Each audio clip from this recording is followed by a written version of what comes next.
All right. What is up, everyone, and welcome to League Zero Advanced Division Season 1. This is going to be Hope's Peak Academy versus Axolotl Syndicate. I, of course, am Clear, joined with Misfit, and we're going to be casting this match today. Yeah, I'm really excited to see what these teams are going to show for us. This is my first time in League Zero, and I know that there's a lot of interesting stuff that gets run here. I'm curious to know what these teams have in store for us. Obviously, it's been, I believe, a few weeks since the draft, so these teams have had some time to, get together and synergize and become solid rosters. But I'm really going to be curious to know the different styles of play we're going to see from each of these teams. Both these teams are in our upper advanced division, so obviously some very strong players on both these teams. Going to be really excited to see how good each of these guys is. Yeah, for sure. I mean, I have a bit of scouting information going in with Hope's Peak. Not really so much for Axolotl, as I've been around Hope's Peak a little bit. I know Flawless is a good friend of mine. I know Abbott, I know Snipes, so definitely got a bit of intel on them. I know sort of they're going to be playing more for their DPS to sort of pop off. I know Snipes is a MVP candidate with his hit scan play. Axolotl also has Glacial, who's a very strong hit scan as well. So we're going to definitely be seeing a sort of battle of the DPS carries, you could say, hopefully. That would be definitely exciting to watch. No, I definitely be happy to see it. The meta, I would say, it's not really in flux, but it's very diverse right now. We have a lot of different comps on different maps that are viable. We are, of course, going to start out here on Ilios, and Ilios itself sees a lot of different looks. The big one that I would want to point out now is going to be that six-man, which, of course, is that Winston, Diva, Sombra, Reaper, Moira, Lucio composition. We're seeing that a lot. On most control maps, and especially here on Ilios, I would expect to see some of that. We can still see some of the brawl. I wouldn't expect it, especially this high. Teams don't need to rely on the easy compositions to get their value anymore. They can run the hard stuff. And the other thing I want to keep an eye out for is going to be that Sigma Ball composition. That rock and roll comp has been coming back just a little bit. It definitely has seen its fair share of nerfs since it was meta a few months ago. But, some teams are deciding to run it again. So I'll be really curious to know the looks each of these teams gives us. Yeah, for sure. There's definitely not any sort of one comp that everyone's going to be running here, especially on Ilios. Definitely a lot of things that you could be running. We're going to open up here on Well, actually, so definitely a lot of comps you could see. You see some teams play Orisa here, other teams stick to maybe Rhine comps to play in sort of cage area, or just the classic six-man you were talking about with a lot of aggression coming in. Yeah, no, definitely a very fast composition here, and we will have our compositions unlocking now, and it looks like we will be getting a brawl on one side. I believe that is Axolotl. Yes, that is. Just had to get my bearings for a second. Yeah, no, they will be running that brawl comp with this Kree Torb that we see. And the reason this composition is being run, this Kree Torb, is it's really good at trying to be anti-six-man, right? The Torb and the Kree are really, really good at, really effective at staying alive with the stun, with that overload. And it just makes them really, really hard to aggress on because you have to deal with that turret, you have to deal with the overload, and deal with all that damage that they give out. Yeah, it's very true here. Definitely the Torb and Kree are going to be playing lockdown for the sort of heavy aggression that's going to be coming in. Both teams opting for the cage room here, and this is where we're going to sort of see the majority of this fight happen here, especially with Kef hacking the mini here. So definitely this is going to be the strong suit for them. But right as I say that, Pixel Master goes down courtesy of Sparrow's turret. This is going to be the go signal for Red Team. Axolotl is pushing in. Snipes does get the trade onto Sparrow, but I don't think it's going to matter as his picks are being traded in here, and it's going to be definitely in the Syndicate's favor. Yeah, very nice job there from the turret from Sparrow. Is going to be able to find Pixel Master on the Moira. I believe they thought they could survive just a little bit longer under that damage, but unfortunately it takes them down. And once you lose your Moira in this composition, it becomes really hard to win that fight. Yeah, especially when Coalescence is such a big win condition for this composition. Losing that as your first player online, that is definitely going to be really not good for the side of Hope's Peak here. Especially because Spork is already going to have the window, which should be used very quickly here, especially right now as that blue team is engaging. Immo comes out. This is going to be so much damage for the side of Red Team. Axolotl already finding the pick onto Hope's Peak's main thing. That should be the go signal, but Jaybird does get hacked. Good hack from Kef to sort of stabilize here. He's going traded. Yep, that's going to be the trade there. This should be the aggression coming in, especially because Coalescence is almost online. Snipes having to Wraith out here. It's just sort of a stabilization right now, but this is going to be the go. Sparrow with the ultimate here. Pixel Master trying to trade it as well. Sparrow finds two though. The Coalescent does not matter for Hope's Peak, and this should have Axolotl's name written all over it, but the boop by Geode is massive. I don't think it's going to be quite enough to turn this one around, though I could be wrong. The Primal from Flawless is also there, but it looks like the Shatter from Jaybird is going to wrap that one up. And that was a good fight from both sides there. I got to highlight that Torb out there from Sparrow. A very nice job. Torb is a pretty easy character, but there's kind of two ways that we get to see Torb players show their uniqueness on that character. That's how they use the Torbolt and how they use the turret. And Sparrow doing an excellent job there finding the Torbolt, able to get some picks, and that secures the fight for their team. Yeah, that was just a heavy shutdown from Axolotl here. But if there is one fight that's going to favor Hope's Peak, it's definitely going to be this. Kurt LeBert doing a beautiful job hiding with the beat drop here, but will it matter? That's the question. Snipes finds the star hit scan for Axolotl here. Flawless is off the map. That's going to be a bit of an interesting play for the Hope's Peak main tank here. Spork with the window, building these so quickly, is going to be able to possibly turn the tide of this fight. Geo just dancing around trying to get this point. There's only 90% here already. That means the Hope's Peak does only have barely little time left. Abon trying to get the bomb online, but this is looking like a shamble fight here for the side of Hope's Peak. I don't know if they're going to be able to win this here. Shatter from Shatter. Nice. Yeah, that Shatter is just absolutely massive, shutting down both tanks on the side of Hope's Peak, and just no one left to touch besides Geode. And I don't think alone Lucio is going to be able to turn this, unless Kef on the Echo has anything to say about it, but that high noon, I don't think will allow that to happen. Yeah, very dominant first map here from Axolotl. I do want to point out, of course, Control is a very strange map type in the sense that the comps that are run on them aren't really run on other maps or even other points sometimes. So that composition we just saw here from the side of Axolotl Syndicate isn't a comp we're going to see on any other map type, really. They might run it again here if they expect the 6-man on Lighthouse. Of course, 6-man still viable on this map as well. But I'm not sure. It doesn't really give us a good read on whether or not they are the superior team. They were running a counter comp to the 6-man, and they ran it very well. But I'm going to keep an eye on now the adjustment coming through for Hope's Peak to see if they understood what went wrong for them and how to fix it. Yeah, obviously the high grounds are very favorable on this map, so I really like the sort of composition, the 6-man here coming out from Axolotl. Obviously Flawless going onto his comfort pick on the Reinhardt, opting for the cage engage here. Really big hack on a DM, Adbon, no more DM allowed for that, and that's going to have Flawless being shut down immediately. A bit of a late lamp coming in for Pixel Master. Should be a heavy engage here. Jaybird already halfway to his ultimate, and Spork not far from that as well. Just so much aggression here, and that's exactly what you need to do with this composition if you want to win. Yeah, it's a very, very quick composition. We're seeing this, Rush versus more of a brawl now. They will go on to a bit of a 6-man of their own. They will play it with the Echo instead of the Sombra, which was a composition we saw during hero bans in the Overwatch League. And I would say it's still an okay composition, but I gotta favor the Sombra composition that we're seeing here. Sparrow, though, needs to get some AMP charge here. He's kind of behind right now. Yeah, I couldn't agree more. And it sort of just seems like Hope's Peak is a little lost right now. Definitely Axolotl giving it to him right now. And look at Spork's ultimate charge compared to Pixel Master. This should be absolutely Axolotl's fight to win, and we're going to see that right now here. Already so much aggression here. And look at how split Hope's Peak has to be because of this. Both the tanks and DPS are not going to be in the same position, and that's going to allow Axolotl just heavily push in. Snipes does find the pick onto his counterpart Glacial, but it's not going to matter in the slightest. Yeah, no, the 6-man right now from Axolotl is doing a great job of playing. They're very, very fast. They understand their win conditions. They understand when the go button needs to get hit. There's no unnecessary aggression. There's no unnecessary poke being taken. They know how to win, and they're performing. Yeah, I couldn't agree more, especially with how well they're using their ultimates and cycling them perfectly. Now they're going to have EMP online, and unless Kef has a great copy here with the D.Va, I don't think it's going to matter, because look at this aggression. The tanks are going to fall again. Flawless is dying cooldown off of the cooldown, and Snipes with a bit of a late Death Blossom. I don't think that's going to result in any sort of fight wins for Hope's Peak here. Yeah, we're going to see Kef try desperately to get out here. Gets the Mega, but won't be able to escape from the majority of Axolotl. Something I want to point out, though, we see how fast we're taking these fights, but Glacial's not really getting that much damage. Like, this is his first Death Blossom, and it's not even like he's playing poorly. It's just that the rest of his team is doing so much damage, he doesn't need to. Yeah, exactly. And look, Spork with another Coalescence. They are building them every fight here, and that's just going to really help Axolotl do great wonders here. And as we're going to see both of them using them out at the same time. Glacial, they said the Death Blossom going to be massive there. He only needs one because it's going to find both supports. And last fight here, I think this could be the map here. Glacial finding 3 in the very final moments. He's coming in when it matters the most. Snipes in the backline. We'll find the Lucio for Axolotl. Flawless dancing on the point here by himself. He is so low, but it's just going to be him capping casually. Glacial going on the point here. Big beat drop coming in. This should be Hope's Peak finally cracking into this objective.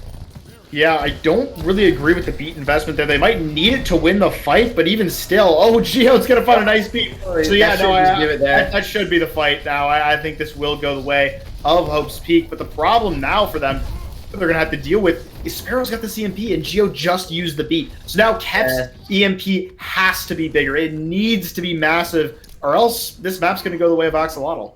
Yeah, this is all on Sparrow right here. You see how he's a little bit on half HP here, so he has to be careful. The Hope's Peak is really favoring this high ground here, so Sparrow, if he can throw his Translocator in, it could We can do it. Look, right now he's going in. Oh, a bit of a misfire by him. Only finds Adbon, but at least they will trade it. Oh, right there. Kev with the sixth man. That is a 6-man right there. And Snipes is just going to follow it up in the back line. That is sort of a interesting primal here coming in from Jaybird, as the fight should have already been won for the side of Hope's Peak there. He should know that and just sort of go next fight there. Yeah, I'm not really sure what the issue was there from Sparrow, but a bit of a misfire, like you said, only hitting the D.Va with that, and Kef follows up the beautiful counter EMP, finds all 6 members of this 6-man composition, and that's going to be a 1 fight for Hope's Peak. Yeah, and I gotta say now, if Geo can live after this hack, this could be an absolutely game-turning tide. The bomb into the heavens, that will not help Toasty Toast there, especially with the Death Blossom coming into the backline. No DM available for that mid-bomb, and this should just be Hope's Peak getting aggressive here and flipping the tides of this map. Yeah, no really big ultimates online for either team right now, other than support ultimates and the Death Blossom for Glacial. We're going to have to see that get used very, very well here. They're actually still pushing them into the Snipes is just a madman right now. Running them down. This Snipes is actually killing everyone. This is and they're going to stagger the baby as well. They won't have a full fight for this last point. This Hope's Peak might have just secured their win on this point. Yeah, I don't even know if anyone can touch. It's gonna have to be the Reaper here, wraithing out. No wraith available. This actually could be big though. Every ult coming online for Axolotl. If they're gonna win this, it's gonna have to be right here, right now. Kurt LeBert just sort of wall riding on the outskirts here, but I don't think it's gonna matter as the DPS ultimates are gonna be online here for Hope's Peak, and that should be all they need with Snipes just absolutely cleaning house with the 3K. He's gonna find a D.Va mech as well, and Kev with the cleanup crew EMP. That is just absolutely massive for the side of Hope's Peak. What a turnaround on the map of Lighthouse here. Yeah, no, I was, and you know, it all comes down to the little things, right? You know, once you get this high up, it does come down to the little mistakes, and all of the failures of Axolotl there can be traced back to that misfired EMP from Sparrow. You know, if they hit enough people with that ultimate, if they get enough people for that to be a 1 fight, they don't need all those other fights to win it, and, you know, I gotta give credit where credit's due. Hope's Peak doing an excellent job of taking control back of tempo. I really like the position they played there. They really forced that high ground position, and they played it to perfection. So now we're gonna have to go to Ruins for our final map of Ilios, and it looks like it's gonna be a pure mirror, 6-man on 6-man. Yeah, I think both you and I know the very big win con here. It's going to be that Mega on the left side here. Whichever team can get to that faster is usually the favorite team to win this. And obviously Snipes on the Symmetra is going to know that. A good TP there should get them the hack early here. Kef has to come up with a huge... And Kef does get it. So early advantage going to be in Hope's Peak favor. Should be sort of the go signal, you could say. And yeah, look at that respect that Axolotl has to give now because they had to give up the Mega. Yeah, very smart play. He kept even investing the Treads locator to get there. And now they got a hack on the Moira. This is the go button for really big. Yeah, hack onto the Moira should shut down the push for the time being. Spork really getting fast ult charge for his Coalescence here. Definitely favoring that. Flawless, look how low he is. The point will flip for Hope's Peak right now, but for how long? Especially with Geode being hacked here. Spork going aggressive with this Coalescence charge. Snipes getting the Reaper diff here, and Flawless capitalizing off of that with 2 picks here. Picks for picks being traded, but this should be in favor of Hope's Peak, especially with the point already being capped by them. Yeah, and I wanna touch on the ult charge right now. What's the difference between the ult charge between the Sombras right now? Sparrow still only at 66%, while Kef already has his first EMP, and that is going to be a really big advantage for the 6-man composition. We do see swaps coming through now. It looks like the side of Axolotl is going to be trying to counter comp this, but they've got to deal with an EMP and a Coalescence right now. This fight is probably going to be a dry fight. They're probably just going to save ults because there's really nothing they can do against the EMP Coalescence. Yeah, I gotta say, Misfit, this is looking really, really dire and desperate for the side of Axolotl here. So many ults being ready for Hope's Peak. And look at that, just the absolute aggression here with the EMP Coalescence combo. Flawless, a little trigger happy there with the ultimate, but nonetheless, they're still going to clean up this fight very easily. Yeah, they're definitely going to want that Primal back. The EMP Coal, really all they needed to win that. But I still think that it was, you know, they won the fight. They're going to have a lot of percent here, but now they got to be aware. Sparrow does finally have this EMP online, and Jude is not quite at that beat. He's poking, he's trying to get it, and it looks like he will actually be able to have it for this fight, but now he's got to go hide. He has to make sure he does not get hit by Sparrow's EMP. Yeah, aggro. Oh, look at that. Just so fast on the draw. Sniped with a Death Blossom comboed with Adbon's bomb beautifully. And that's going to take down Spork before they can even use the Immortality Field. And already 80% and really just absolute dominance from Hope's Peak here. They've really been taking it to Axolotl these past few fights. Yeah, now Sparrow's EMP goes from a win condition to their last hope here. They need to get a big EMP off, or else they're going to be packing their bags and trying to get on map 2. This is all Geode versus Sparrow right here. If Geode can avoid this, which I think he's going to, only finds 3, but the beat drop coming online. Fault doesn't get caught in time. That should be absolutely beautiful for the side of Axolotl. And if they're going to win this fight, it's going to have to be right now. And I think they just did that. Beautiful clutch plays by Glacial, getting the headshots onto Flawless before he can get the beat drop. Yeah, no, that was a really big pick there. They really needed that, and they really needed that fight win here. Now we're going to see this Brawl comp have a little bit more, say in how these fights go. They have all their ultimates except for that EMP online, which, Sparrow should be able to charge up in just one fight. So it's going to come down to how well they can use these Qs in their next fight. Yeah, if I'm Hope's Peak here, I'm taking a few fights just to build ults here. 5 ults online for Axolotl, and they're going to be using those heavily. Flawless just gets decimated, and Geode surrendering very quickly here. That's not the fight that you want, though, if you're Hope's Peak. You want to be building your ults here, and that was just such a dominant performance there that they're not really going to get anything in that regard. Yeah, Spork there with an excellent window. She's kind of been someone going under the radar in this match, been a very, very positive force for this Axolotl roster. And now, winning that fight off of just one ultimate is huge, because now they get to save 4, and they only need 2 more fights. Theoretically, look at Kef in the backline. He does not have Translocator online. If they can scout him out and get this pick, that could just be what they need here. Sort of just poking out with the EMP here. He will have it online for this next fight if he elects to use it, especially with the Coalescence combo. That should be their fight win if they're going to win a fight right here. Oh, that only finds 2, but the beat drop will come online. Immortality as well. Geode finds 2! Booping Sparrow off the map, and Pixel Master is going to say, it's my time to shine with the Coalescence. If Geode can live right here, I think they just won the map. That is absolutely crazy there. What a beautiful ult combination. One finds 2! That should be all the wraps here, as Axolotl just falls apart there. Yeah, and I mentioned this on our first point of Ilios, right? After such a dominant win from Axolotl, it's easy to say, oh, they must be the better team. But again, you have to look at, they only really won that. It was the first map of the series, it was the first point of the series, and Control is a very deceptive map type because you're not going to see that Creed Torb anywhere else other than WoW. It's specific for that map. So it's not a good measure of how good Axolotl is as a team. And once we get into the other points, once we get into that 6-man mirror, Hope's Peak just takes firm control of the game, and they're able to come away with this first map.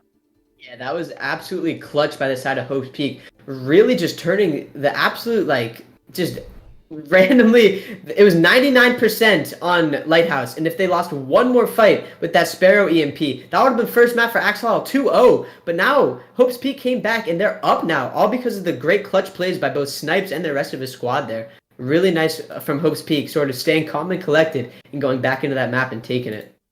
Yeah, no, definitely gotta give credit where credit's due. Hope's Peak with a good job resetting their mental there. It's really hard. Overwatch is a very mental game. All competitive sports are. And when you get dominated like that, 100-0 on the first map, it can be really easy to get down on yourself and get in your own head. But they did a good job, staying calm. It was 99-0 basically on Lighthouse, and they still found a way to turn it around and take back the series. So, kudos to them going up 1-0 over Axolotl. Yep, and now we're going to have to go into the next map, which I believe is Hybrid. It's either Hybrid or Escort, correct me if I'm wrong. Hybrid, yep. So we're going to be going into Hybrid here now. Obviously, it seems like Axolotl favors the Rhine comp. They look really comfortable on the Torb, so if they can go King's Row, I definitely think that'd be a strong suit for them. Obviously, Flawless, I know he's a very good Reinhardt, so Snipes is a good McCree as well. So definitely it could see Rhine duels coming out depending on the map, which definitely could be a treat. I'm not sure about Jaybird's Rhine, I haven't seen it, but I'm sure it's definitely fine. So I definitely would look forward to maybe a King's Row mirror, but obviously there's also Eichenwald, which could be die favored if Hope's Peak wants to play that there. So we'll have to see. Definitely very open, just like Ilios. Yeah, no, for sure. I would say they'll probably, if King's Row is the map they want to go to, that they would probably just pick it because they can run the Brawl there. That seemed to be the comp they favored the most. When things were going poorly on the last map, they swapped the Brawl against 6-man, which isn't always the best choice. In my opinion, I kind of feel like the faster rush comp of 6-man can take down a Brawl comp in the right circumstances. So, if they want to favor that Brawl composition, they're going to have to pick a map that, plays to that strengths. And now it does look like they will be selecting King's Row. So that is exactly what they want to do. They know what they're good at, and they're going to play to that.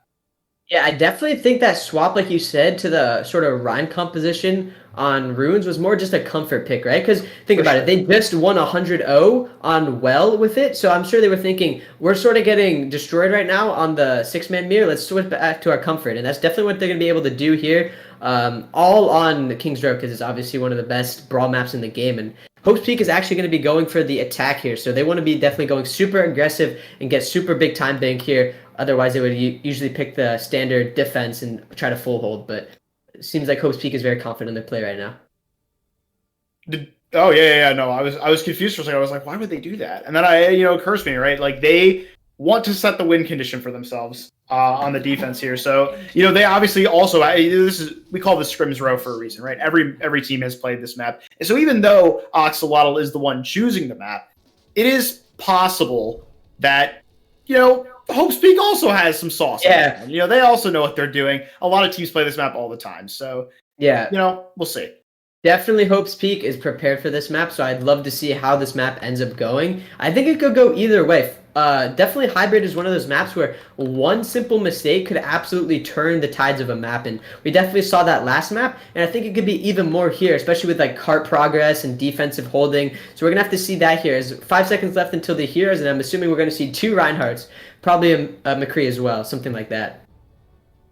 Yeah, I would expect to see exactly what we're seeing right now from Axolotl. Just the Mei Kree, the Bap Lucio, the Ryan Diva. It's just a really consistent, really effective composition, especially for this map. And what this team's going to do is, they're going to play for their Mei wall. They're going to try to isolate targets. But if they can't do that, they have other ways to win. They have other resources they can use. They have I-Field to cover the mistakes of their tanks. They have a Diva to contest off angles. There's just so much good about this comp. It's very well-rounded, and it can really only be beaten by a better version of the same comp or a complete counter comp. Yeah, definitely just going to be seeing who's more well-prepared, obviously. Like you said, these teams have had a decent amount of time to prepare and scrim with each other, so this composition itself has a lot of synergy base to it, so I can't wait to see which team comes out on top here. Obviously, we're going to see blue team holding up close on the statue. That's pretty standard here. Going to go for the early Maywall aggressively here. Flawless's team, Hope's Peak, is actually going to be pushing in early. The Immortality field being forced super quickly, but Snipes on the off angle gets shut down. Beautiful play by the Diva on the side of Axolotl, recognizing the off angle split there. And Kurt LeBert and Toasty just doing work in the backline here. That's exactly what you want to see on the off angle. Yeah, Snipes hit I think it was a 4-man flashbang on the side there. And, while it's a decent idea to try to do that, I think what they were going for is, Snipes comes in from the side, hits the flashbang, and then you hard push. The wall came out before Snipes was in position, so I think that's why the play didn't really work out. Because if they had hit that while the wall was down, that could have been a one fight there right away for Hope's Peak. Yeah, now this fight is definitely going to be in Hope's Peak's favor here. Toasty desperately trying to get back in his mech here. If you're Hope's Peak, you got to be going fast here. But that's going to be absolutely beautifully countered by Sport with the amplification matrix here. Oh, Toasty just remeching right in the front of the team, but it does not matter. Jaybird sends them all to the ground. The window by Pixel Matter will be rendered useless by that. And that should be just a clean sweep from the side of Axolotl here. Yeah, Axolotl, it seems there was definitely a reason they picked this map. I really like how they're playing it. They're not playing it the way a traditional team would play it. They're going to play behind the statue so that they can wall no matter what the rotation is. So typically teams kind of play by hotel, and they can only really wall the right side of statue. But they're playing underneath statue so they can wall both the left and right sides of statue. I really like this play from them. Yeah, Hope's Peak has got to be super careful with their engages here. They're getting split off very heavily with the Maywall. The approach from Snipes with the High Noon once again gets shut down by a Maywall there, and Flawless picked off again. They need to do something about these Maywall splits, and they're just not finding out how. Sport there with another window used. Will fall to Snipes, which might be somewhat of a big pick. But, with all the ultimates online right now for Axolotl, I think they've got this one pretty much set for the next few fights. I think the next fight is going to come down to which Blizzard is larger. Of course, Sparrow's going to have the advantage being the defensive Mei of that positioning. But it's still possible that Kef can find a really, really big one here with the picks they already have.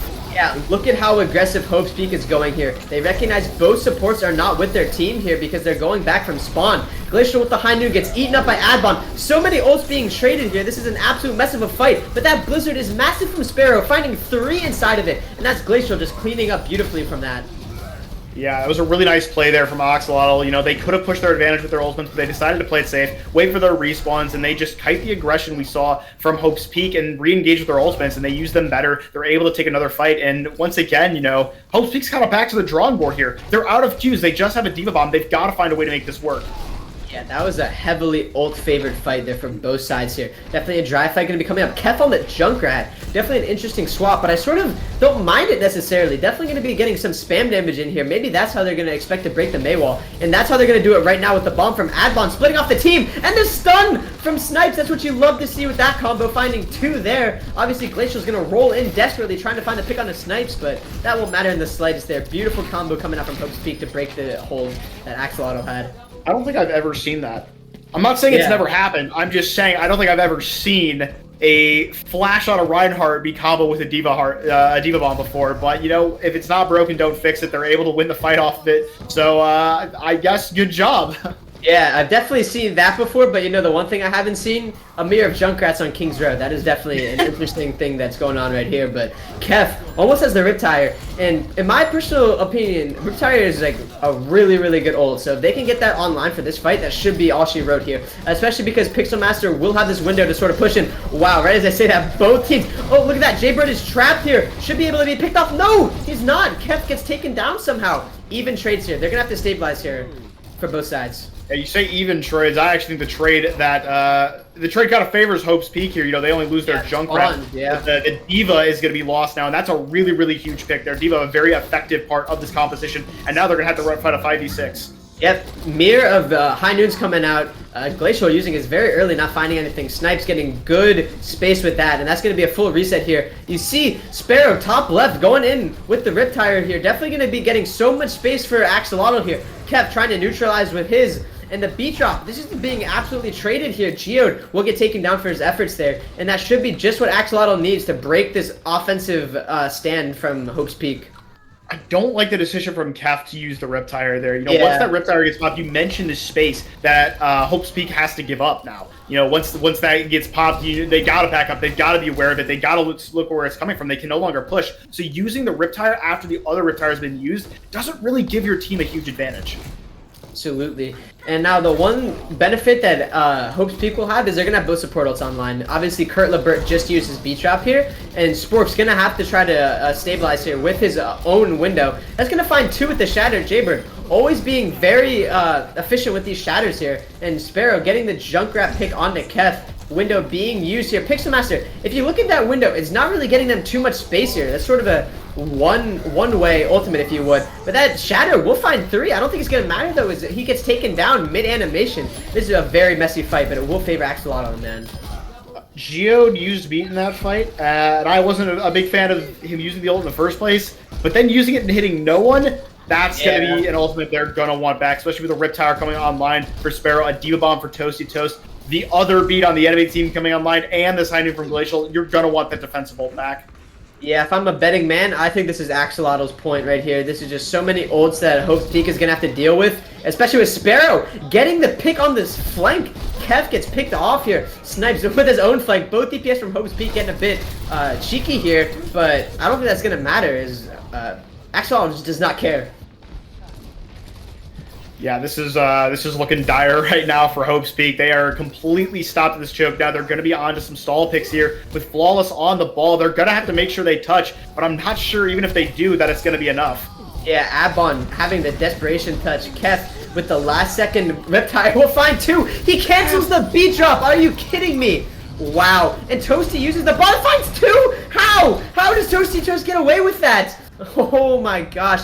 Just desperation was being popped by both sides, but it will eventually lead to Hope's Peak breaking the hold.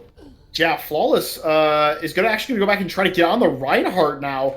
They're going to try to get the respawns back with only 1% on the card. This is really weird, but I actually really like it. Because they know the spawns are so far away, they know they can get their whole team back, so they're not going to try to fight this on a transitional comp anymore. That's a really smart play here from Hope's Peak.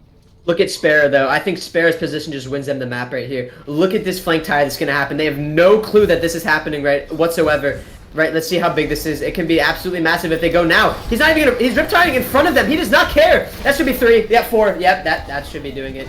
Snipes with the pick on a Glacial, but I don't think it's going to matter here. Just what a clutch flank by Sparrow. Yeah, I was really concerned. I was like, he waited really long for that. I was like, Yeah. is he gonna wait too long? Is his team gonna die before that? But no, he was waiting for the rip, or he's waiting for the eye field to get used so that his Riptire could get that ultimate. That just shows you some good teamwork right there, right? That is clearly a coordinated play. He has communicated that to his team. He's like, yo, I'm on the flank. Please tell me when they use eye field. I win this map for us, and that's what he did. Yeah, and that's definitely a very, very good hold from Axolotl. Anytime you can hold the team from getting into second on King's Row is very, very solid. So Hope's Peak has a lot of work to do on their defensive side here now. Yeah, we did mention this, though. Obviously, this being Axolotl's pick, as they did lose the last map. They obviously have the strategy for it, but this is Scrim's Row for a reason. Every team knows how to play this map and can play it to a high. So Hope's Peak might be no slouch on their defense. Yeah, and this is an interesting composition, if I do say so myself here. Kev on the Torb, that is definitely his favorite hero. If you did not know, he is sort of memed on as being a Torb one trick, so definitely going comfort picks here. And I sort of don't blame them here. Torb is actually pretty solid here. It's definitely going to be up to the spam damage, especially with the Sigma. If they can spam damage before the side of Axolotl gets in, that can be very, very huge for them. And it looks like Jaybird and the rest of them will be sort of on the standard May Cree comp, assuming Glacial swaps off this Echo here. Who knows? Yeah, I really do like the Torb, actually. I think Torb is one of the most underrated characters in the entire game. I think his ult can be really strong under the right circumstances, and he's a really survivable character with that overload and the speed boost and armor that it gives him. So I definitely like this pick here. I think it is just unorthodox enough to work here, and I do like how they're going to play this with the Sigma as well. This allows them to take some off angles and kind of split up the single-focused brawl comp that we see. Yeah, speaking of split up, that's exactly what Axolotl's trying to do here as they rotate all the way through Theater. Both Immortality Fields being taken down early here, and that Flawless just finding Jaybird. Yep, that's going to be stabilizing them really early here for the defensive side. I want to highlight this Torb turret. It still hasn't been broken, Misfit. That is just doing so much damage. Adbon somehow getting pinked. Wait, what is happening? Toasty finds 3? Are you serious? How do you let that happen if your Hope's Peak there? You had so many opportunities to sort of end that fight there, and it just flips in the favor of Axolotl in the final hours. Yeah, so the difference between this Torb comp and this May comp, right? This May comp plays for its resources. It has the May wall. It wants to win off that May wall. And it's so much stronger when it has that May wall to use. Whereas the Torb composition kind of gets more value over time with that Torb turret there. And they just wait for the resources to come back online after the first misuse of them, and they're able to win the fight off of it. Yeah, look at how aggressive Axolotl is trying to go here with the early window here. I honestly am a fan of it because it's going to get a lot of space here, especially with Blizzard already being online for Sparrow. They can use this very early and potentially even win the map right off of this. Let's see. Oh, he gets stunned, but it gets actually used. Thank goodness. I thought it got stunned out of the animation. That's going to find 4 members of Hope's Peak. That Shatter is just an absolute last-minute necessity to sort of stabilize here. It will get Toasty Toast down there, so not the worst if you're Hope's Peak, but this is just sort of desperate needs here. Well, I do like that pick, though. Once that Diva is gone, there's no one to eat this ult here. Yeah, that's exactly true. Kef just sort of trying to do God's work here with Torben. I think he just did it. Sparrow having used the ice block early there. Flawless is going way too aggressive. He's got to chill. Immortality being used, and because of that, Snipes gets the nice headshot, though. So that should, like you said, be Hope's Peak favorite fight there. Yeah, Kef there with a really nice Torb out there. It just completely splits off the Reinhardt and prevents the rest of the push coming through from the rest of the members of Axolotl. And that's going to be a stabilization here, but they've really got their work cut out for them. 4 minutes, 20 seconds on the clock now. They've got to find a way to completely hold now. If they lose a single fight, I think the map goes the way of Axolotl. Yeah, one single mistake could mean the map here in Tide series. Especially with Adbon having this flux soon, but Kurt LeBert will have the beat. Interesting High Noon. I feel like it's a little early, but it will grant them some space here. In the window, that's perfect. You're going to use the High Noon to get the one corner, and now you're going to use the window to get the second. This is absolute final Snipes. Oh, Snipes with the flank. Beat drop being used here. Toasty with the bomb. It finds Geode. That's only one support online for Hope's Peak now. That should be what they need to win this fight if you're Axolotl, especially with Kef on the flank getting shut down by Sparrow. Beautiful recognition of that. And it's really going to come down to Jaybird Shatter here. Going to find the support in the backline. Toasty flying his mech in. That's not what you want. And Flawless, that's what he needs with the Shatter. Going to find 3 on the ground here. An absolute madman is Flawless, saving this fight when he thought it was lost. That's a great stabilization that we saw there from Hope's Peak. I thought that fight was lost. I thought we were going to go 1-1 in the series and go straight on to map 3, but no, they did a great job of stabilizing there. Used their ults really effectively. There was no advantage for the Axolotl Syndicate to push there. They only had picks. They had no advantage of space. They had no advantage of resources. Just a great stabilize there from Hope's Peak to give themselves a second breath of life. Yeah, I think Axolotl just was a little too trigger happy there, and it's going to cost them potentially. I will say, though, Sparrow with the Blizzard could come up huge. It's all up to Geode, and if he can get the beat drop online for it. Window going to be used early here, just for as amount of space as possible. Flawless getting the pin. Are you kidding me? That's going to be the main tank down for the side of Axolotl, but the Blizzard. Look at that Blizzard. That's absolutely massive. But these stabilization ultimates are perfect for the side of Hope's Peak. I don't know if Axolotl is going to be able to counter them.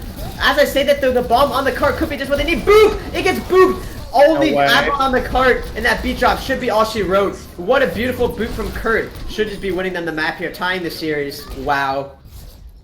Kurt Lebert there with an excellent boot there, making sure that Diva Bomb gets value. And you know what would have been so nice if they had for that is the beat that we saw from Geode. I don't really think they got much value out of it. They used so many ults so fast there, and they didn't get enough value out of any of them. They used the Flux, they used the beat, they used the Torbolt, and they didn't get enough kills off of it. And, you know, all it takes sometimes is a Diva Bomb and a boot from your Lucio, and that's going to win Axolotl on the map here. Yeah, I actually agree with you a lot there if you think about it. How many ultimates Hope's Peak used at one point in time? They used Torbolt, they used Beat, they used Window, and they used Flux all at the exact same time. And Hope's Peak, or sorry, Axolotl was able to sort of stabilize that and re-engage with their bomb. And that was perfect what they needed to win that map. So we got a tie series. And now that we have a tie series, we're going to be going into a sort of analyst Pongo here with us. He's going to be sort of breaking down what he saw there. Definitely a very interesting series so far, so I'd love to hear what he has to say about that.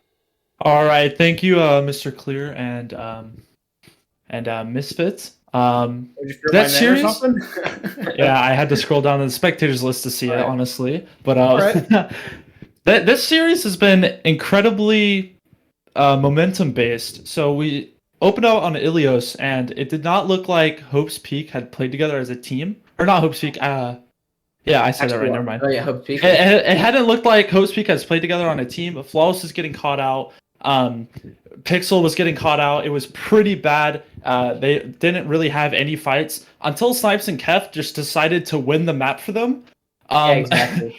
And once Snipes and Kev started just clicking, then Flawless gained his confidence back, and they completely swept Ilios after that. And then from King's Row, they kind of lost that confidence again going into it. Flawless kept getting caught out again.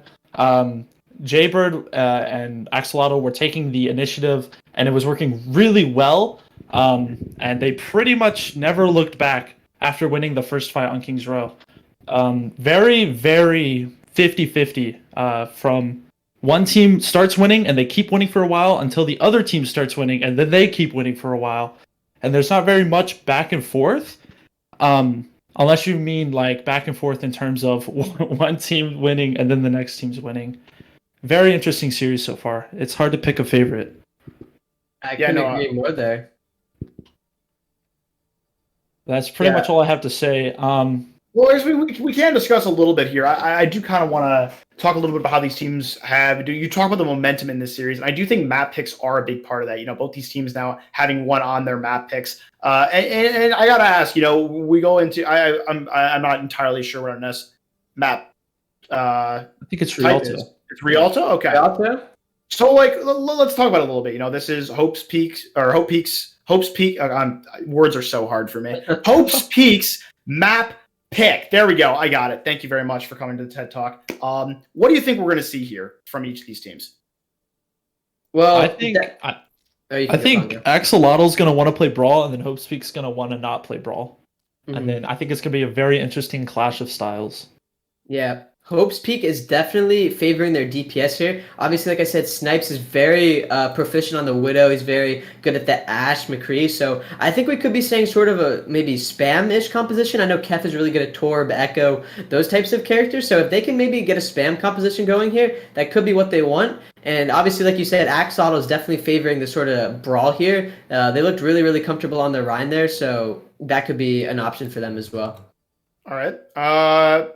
One other question for you guys. Anyone think that we could see some, dive on this map? Double Bubble, still a very strong composition. Obviously has been played with as much consistency, but I still think it's pretty good on this map. Do you think there's any possibility we see that come out of either of these teams? I think double bubble is very hard to play, and this being the first week of the season, I think it's kind of dumb to open or like come out with double bubble because that comp it takes a lot of synergy, and it's really hard to build that synergy in like 2 weeks that these teams have been together. So I do not feel like double bubble would be played. All right, fair enough. I don't really have much else there. I definitely agree with Pongo there. Double bubble is definitely like sort of very, very hard to get value on at the start. You definitely have to be very coordinated with your rotations and with your dives, with your ult usage. So, and it looks like both teams are sort of favoring the Rhine here. So I think we could definitely see that probably over the double bubble, I'd say. All right, yeah. Well, I think that just about wraps it up for our halftime segment. Thank you so much for coming on, Pongo. We really appreciated your analysis. But yeah, I think we'll get back into map 3 now. All right, see y'all later. Yeah, Right. potentially between maps 4 and 5, if we go there. Considering how close these two teams seem to be, I don't think it's completely out of the woods for Pongo to make another appearance. But for now, it will be back to your casters, Misfit and Clear. Sorry about that. I know you all wanted more Pongo. But yes, we will be headed to Rialto for this next map. And this is something that excites me a lot. I really like Rialto. I think it's a really well-designed map, and a lot of really good comps are viable on it. So we definitely get to see teams get to play to their own styles rather than having to adhere to a specific meta. Now I gotta mention one thing. Knock is coming in for Geode. Now, obviously, you said this is your first time in League Zero, so you're not gonna know what this means. But True. if anyone from League Zero knows Geode, they know he's a Lucio one trick. And so Knock on Wood coming in means that they're going to be playing Mercy or Brig. So Double Bubble could be making an appearance. Or like I said, I think they're going to be wanting to play the spam, maybe with a Mercy pocketing either Snipes or Kef. I think that could be in order here. I definitely think that is very strong in Rialto, getting the sort of Ashe Echo, maybe Widow combination going. So looks like Hope's Peak wants to do that probably. Yeah, no, I definitely don't think that's anything out of the woods for Host Peak to go to. I think Double Shield especially is a composition that favors the. I would say like Mercy is kind of what I'm expecting here. We already talked about Double Bubble, and that would be where we would see the Brig. I mean, it's possible we see like a Bat Brig Double Shield composition, but I would say when you got a player like Kev on the roster who is good at those characters like that Echo, you're probably going to want to opt for that Ashe Echo with the damage boost on that Echo. So I would say that's probably what we would expect out of them. It is possible they also want to run something like a Mercy Zen composition. We talked a little bit about the rock and roll, that single ball composition kind of coming back, and it is really, really good on this map. So maybe they want to play for something like that. I don't know how good Pixel Master would be at the Zen in that scenario. I guess you could tell me, potentially. Yeah, I definitely know Pixel Master is really good on the Ana. I haven't really seen a Zen, but definitely a really good Ana there. So like I said, Double Bubble could actually be happening. I'm not sure about Knock on Wood's Brig. I haven't really seen him too much. I know he's decent at Mercy, though. So it's all up to whatever Hope's Peak is feeling at the moment. I know Axolotl with no swaps is probably going to be playing the sort of same comp they've been playing, which is maybe the Torb Kree Rhine comp, maybe. It could swap a little bit up, but I'm assuming it's somewhat in the woodworks of that. All right. Well, we are going to be going into the map now. Be very excited. We've talked a lot about the compositions now for both these teams. We're really excited to see what they pull out here. But I guess before we see the compositions, I got to ask you right now for each of these teams, who do you think is the biggest impact player on both these teams right now? I think it's got to be Snipes for Hope's Peak. I know we saw in Ilios when he was popping, and just sort of really, really star hit scan performance there. And on the side of Axolotl, right now I'd probably say it's Jaybird. I think he's getting very, very consistent Earth Shatters. I think he's playing really, really smart. He's not really getting picked off, so if he can keep that up, the main tank is definitely a force to be reckoned with on the side of Axolotl Syndicate. All right, no, I definitely agree with that analysis. And now we have these compositions unlocked. It does look like we have Knock on Wood on the Brig there. I'll be curious to see if this composition is something they say on. It is the rock and roll composition, but we don't really see this with a Baptiste very often. Baptiste, not really a character that can get a lot of value in this composition. We typically see things more like a Zen that can get higher damage output, but no, actually it does look like it will be a double shield here. So they will be opting for the double shield with the Bat Brig. This is interesting, but definitely not bad. It does give them the ability to brawl if they want to. Yeah, and look at this spawn hold here coming out from Axolotl. This is going to be a bit difficult considering how much spam damage Hope's Peak is going to be having here, and all these angles they're going to be taken. Somebody can go on cart now, it's going to be Sparrow here. Oh, but look at that, he got to use an Ice Block. That's not what you want if you're an Axolotl fan. Sort of already having a hard back. You just got to give this now. There's no way you fight this right now. You already used your resources. Just give it and go play the next corner, Axolotl. There's no way you stay here. They're waiting. They know there's only one person on cart. They're waiting for the rest of them to drop down so they can rush them. Yeah, this is just really, really risky here. If Kef can live, which he does, this is just really interesting. Yeah, and there you go. Snipes finds the pick on his comfort hero here. Definitely known for his carry potential on it. And that's going to create a man advantage here for Hope's Peak, which is exactly what they want to break that spawn hold. Yeah, I really do like this here. I need to see them take the high ground now, though. I really don't like that we're seeing all of Hope's Peak stay on cart, because that's going to favor the brawl. Yep. Early brawl coming out. Freeze combo with the swings by Jaybird there. Toasty is going to be good for 2 on that. Fall is taking down the main tank, though. But really nice aggression, like you said, coming out from Axolotl, pushing the trigger very quickly when they realized that they were all on the low ground. That was a really the way you got to play that, right? You got to keep your bringing your wrist on card. Of course, they need to be down there to make sure that card gets some progress. But the rest of your team, you want that Sigma, that BAP, you want them to go to high ground so they can get angles. You don't want Brawl to be able to run at all members of a double shield composition. The advantage this comp has is that they can play so many angles so survivably, and by grouping up like that, you just give the Brawl comp a free win. Yeah, at least if you're Hope's Peak here, you have the Flux, you have the Copy, you have the Window soon, so definitely a lot of ults coming in favor of them. And now you see they are on the high ground finally, but someone's going to have to push the cart here. And look at this. Look, actually rotating to it. Yeah, Axolotl is just hard rotating up on the high ground. You got to drop if you're Hope's Peak here, and that's exactly what they... Supports are split, supports are split, and that's going to take them both down. Big miscommunication coming in from the side of Hope's Peak, and that's going to be a fight win, you would assume, for Hope's Peak. Ultimates are in favor of them right now. Kev actually doing good with the copy here, but Glacial is going to pick him off for that. Yeah, still kind of an even fight. It does look like Hope's Peak, Axolotl is in control here. Hope's Peak, once again, makes a mistake. They go to the high ground finally, but they do it as a full team. And again, if you group up against Brawl, they can just out-rotate you. They have a Lucio, you don't. You can't run away from them. You have to play split. You have to play your angle control. And until we see Hope's Peak do that, they're really going to struggle to beat Axolotl's comp. Yeah, and now we're going to see a bit of a bongo aggression here, but that Blizzard should shut that down, especially with the window in the back here. I really like how Axolotl is just pushing the aggression and just sort of taking it to them, and that bomb is just going to be perfect for taking out Pixel Master.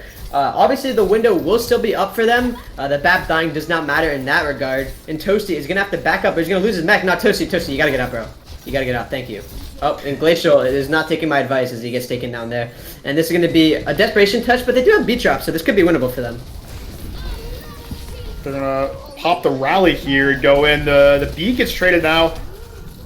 Yeah, doesn't look like either team really has a huge advantage. Yeah, neither team really is going to win right off the bat here, but Kef will help the cause with the pick onto Kurt Lambert. Glacial in the back actually getting flawless is really, really good. Abbon will get the shields for that, though. Just a lot of ultimates being used here to stabilize on both parties. It's never really one team getting all the picks here, but this should favor the defensive side as the spawns are so much closer. You see Kurt Lambert dueling Toasty somehow falls off the map, and that should finally be the curtain calling for Axolotl there. Yeah, no, that's probably going to be the end of this defense, or at least we expect it to be. I don't think there's really any way Kurt Lambert can kill 6 here. Yeah. I mean, I've seen weirder things in Overwatch, but yeah, no, that's going to be the point. Hope's Peak is going to take this. And they are now on to this rock and roll composition with the double sniper. So this is a very interesting composition. And by interesting, I mean it's pretty bad. It's really not that good of a composition, and they will be back onto the double shield. This I like a little bit more. Okay. Glacial on the Symmetra. This is, in my opinion, it can work. It can work. Now, they are going to be on double shield. Glacial has to play his cards right, though. He has to remember they're on double sniper, so one false move, or one wrong move, rather, and he's going to get his head taken right as I say that. He's going to get taken down by snipes on the off angle. Man advantage in favor of Hope's Peak, but they're sort of playing back. They know if they go a bit aggressive, Jaybird is going to punish them for that. And look at that pull combo, dropping Toasty Toast off the high ground here. What, Abbon, what are you doing up there, bro? He gets taken down there. Shatter gets blocked by the Orisa shield somehow. The boop gets traded. Oh, knock on wood is actually going to be able to bash back onto the surface, but he gets picked anyways. That was really good re-engage from the side of Axolotl. yeah, with picks, they find a way to make it work. Glacial will get taken out from a nice headshot from Kef, though. So they're probably going to have to back this one up just a little bit. I really don't like the DPS line that we're seeing right now. Yeah, Glacial is going to swap over to the Hanzo, which I like a little bit more. The May Tracer, not ideal for a brawl comp like this. But no, I do like the matchup we're seeing here right now. I think both these teams have the potential to play off angles in their current compositions. So it's just going to come down to who can make the better plays on their, heavy pick characters. Oh, what a pull combo. That was absolutely beautiful from Hope's Peak, really recognizing the out-of-position plays that Axolotl was trying to make there and punishing them heavily for it. Yeah, really nice pull dragons there. The eye field from Spork, unfortunately, I believe it was well placed, but not well placed enough. There's a little bit of miscommunication on which way to rotate off that dragons, and unfortunately, it takes out 2, wins the fight here for Hope's Peak. Yep, and now it's going to come down to Sparrow with the Blizzard here. He can make the difference with it. But Abon trying to do that himself with the Flux. Going to find 5 members of the squad there for Hope's Peak. Or sorry, for Axolotl. But the Blizzard should be good for killing Snipes and Flawless. 2-men picks, and that should finally be Axolotl pushing back this defense. But look at the time. There's only 10 seconds or 15 seconds left. Yeah, this is definitely what you want to see. And with that pick right there, I think Axolotl has put themselves in a really, really nice spot. No, yeah, they're just going to push this to spawn. Yeah, Flawless can touch. That's great for just a bit of extra cart push, but for like maybe 5 meters. Not going to do much here. Sort of a bit of a misplay by... Wait, he misses the Flux there. That was a bit of a misplay from Hope's Peak, sort of getting a bit staggered there on the re-engage. And now this should just be... I would say Hope's Peak winning, or sorry, Hope's Peak losing this, but the rally could actually find the difference in Snipes. Back on the Desperation, Doomfist booping Glacial off the map, and this should be the DPS down for the side of Axolotl Syndicate. Snipes is absolutely carrying on this Doomfist right now, finding 3 picks now. Are you kidding me? There's no way they win this fight. Yeah, well, when there's a will, there's a way. They do actually find a way to make it work. Sparrow's going to be out of the Bastion, but unfortunately not able to do it. The off-pick swap onto the Reinhardt there, and he has Earth Shatter now. That was the most hard-to-cast fight I've ever had. Holy. Yeah, that was very strange there. I mean, that's why you go for stalls, right? Spawns are completely in favor of your opponent, but you still stall the cart, you still try to make it work, and the DPS coming up huge. Snipes there, able to find some really, really nice picks, able to secure the fight, and, some more card progress for the side of Hope's Peak. Yeah, and what a turn for Hope's Peak now. Ult advantage is heavily in favor for them, and Adbon recognizing this, going to take Glacial down with the Earth Shatter. He's going to live courtesy of the Immortality field, but the Reinhardt and Sigma down for Axolotl. Unless Sparrow can flank in the backline and get massive picks, it's not going to matter, and Hope's Peak is really getting aggressive now.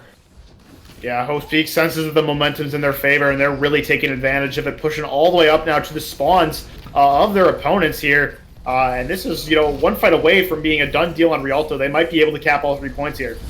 Yeah, and it's all up to Toshi. Toshi has to build this Flux as well as Spork with the window coming back from spawn. Yeah, they're going to have to back up a little bit on the side of Hope's Peak here. The window should get a lot of free reign for Axolotl Syndicate. Yep, Immortality going to be forced out.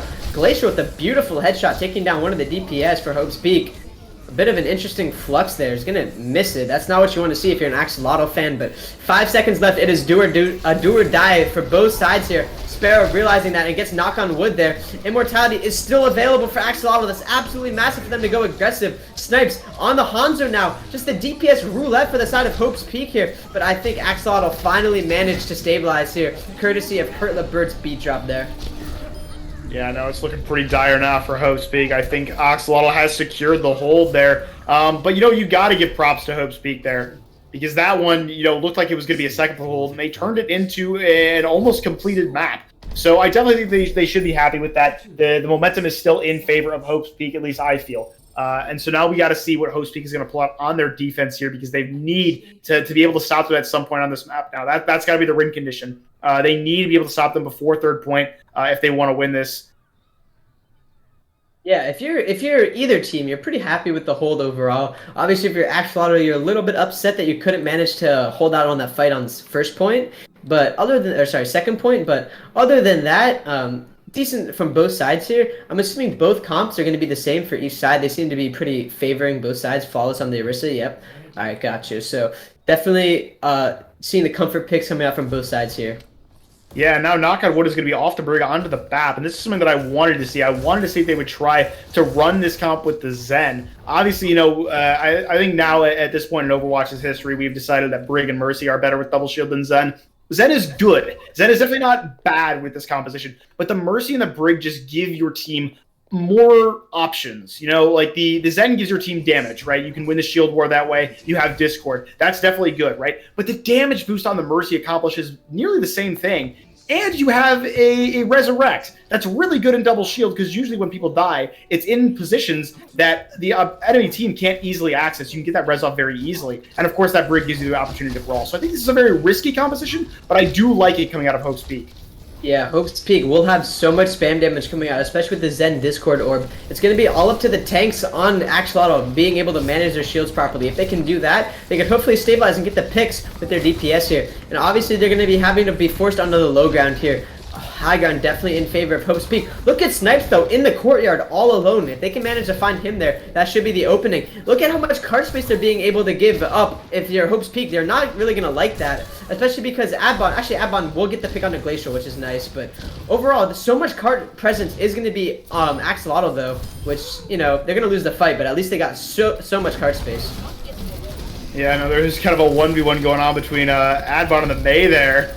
Looks like he will be able to... Oh, no, actually he won't. The wall blocked the gets the field. backup. Yep, Jaybird coming in. And this actually could result in overextension by Hope's Peak. Nah, they're going to have to back up. The shield comes in clutch, and Jaybird's going to have to get the heck out of there. But now they have to give up this high ground, though. That's such a big pick there. And Adbon's actually going to be onto the Reinhardt, presumably just to get back faster and give his team the opportunity to brawl. But he's going to find a hard time being proactive on that character, given his support line.